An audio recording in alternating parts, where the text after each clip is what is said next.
Assalamualaikum warahmatullahi wabarakatuh. Merjuki Operasional, salah berita dan informasi memberitakan. Lembaga Al-Masyhur Peduli yang merupakan sebuah lembaga sosial masyarakat dan bergerak dalam bidang sosial, pendidikan, kesihatan dan keagamaan yang berpusat di Simpang KKA, Desa Palolada, Kecamatan Dewantara, Kabupaten Aceh Utara. Pada tanggal 9 Agustus 2021, Lembaga Al-Masyhur Peduli melaksanakan penyaluran beras bagi anak yatim yang mengaji di Dayah. Penyaluran infak beras periode ke-14 yang bertepatan jelang malam pergantian Tahun Baru Islam 1443 Hijriah tersebut dilaksanakan oleh Ketua Al-Masyhur Peduli, Mansuri M. Yunus beserta anggotanya ke Dayah Darul Falah Calok Giri, Desa Palo Ige, Dayah Madinatul Diniyah Babul Huda, Glimadat, Desa Palo Lada, Dayah Darul Falah Al-Aziziyah, Bangkajaya, Dayah Nujumus Sawirah, Lancang Barat, dan Baitul Tahfidz, Masjid Besar Bujang Salim.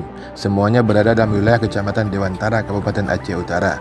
Dan satunya lagi, infak beras disalurkan kepada Yayasan Pendidikan Islam Nurul Al-Fatah, Relut Timur, Kecamatan Muara Batu, Kabupaten Aceh Utara.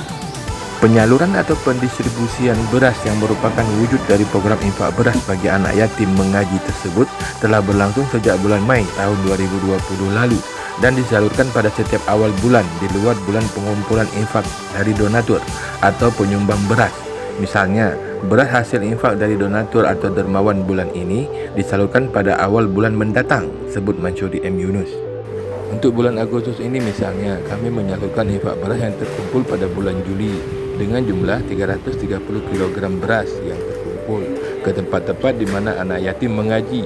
Saat ini jumlah infak beras sedikit menurun, namun pernah juga beras mencapai 500 kg sehingga kami mampu menyalurkan ke lebih banyak dayah. Jelasnya. Maka di sini kami Al-Masyhur Peduli menghimbau kepada masyarakat yang ingin ikut serta dalam program infak beras dapat menyalurkan kepada sekretariat kami di Simpang KKA, Desa Palolada, Kecamatan Dewantara, Kabupaten Aceh Utara dengan mekanisme setoran dalam bentuk uang sebesar 10.000 per hari atau 25.000 per bulannya. Namun boleh juga jika ingin menyetor beras langsung dengan jumlah berapapun. Yang pasti, program ini dilaksanakan demi kemudahan kita dalam bersedekah dan membantu anak yatim, sehingga kita sekalian mendapatkan rahmat dan berkah dari Allah Subhanahu wa taala, sebut Mansuri M. Yunus. Demikian, wassalamualaikum warahmatullahi wabarakatuh.